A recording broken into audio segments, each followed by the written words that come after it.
Instruction পাঠানো হয়েছে তৃণমূল কংগ্রেসের বুথ এজেন্টদের আগে থেকে গ্রেপ্তার করে নাও।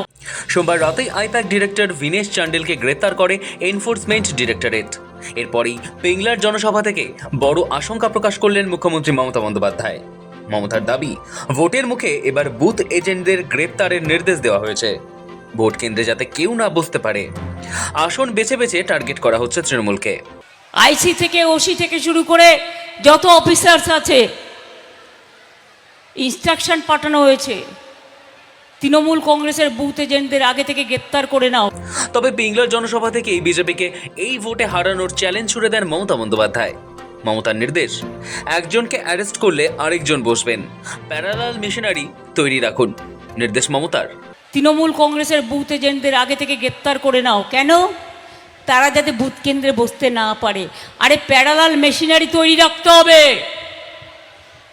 একজনকে অ্যারেস্ট করলে আরেকজন মা বোনদের এজেন্ট থাকবে, লড়ে যাবে।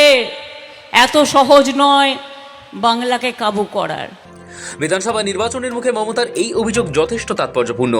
সোমবার রাতে কয়লা পাচার মামলায় আইপ্যাক ডিরেক্টর ভিনেশ চান্ডেলকে গ্রেপ্তার করে এনফোর্সমেন্ট ডিরেক্টরেট। দিল্লিতে দায়ের হওয়া একটি মামলায় তাকে গ্রেপ্তার করে পুলিশ। তাৎপর্যপূর্ণ বিষয় হলো, আইপ্যাক রাজ্যের শাসক দল তৃণমূল কংগ্রেসের রাজনৈতিক পরামর্শদাতা সংস্থা। বিধানসভা ভোটের দিন 10 আগেই তাই সংস্থার ডিরেক্টরের এই গ্রেপ্তারির খবরে ষড়যন্ত্র দেখছে শাসক শিবির।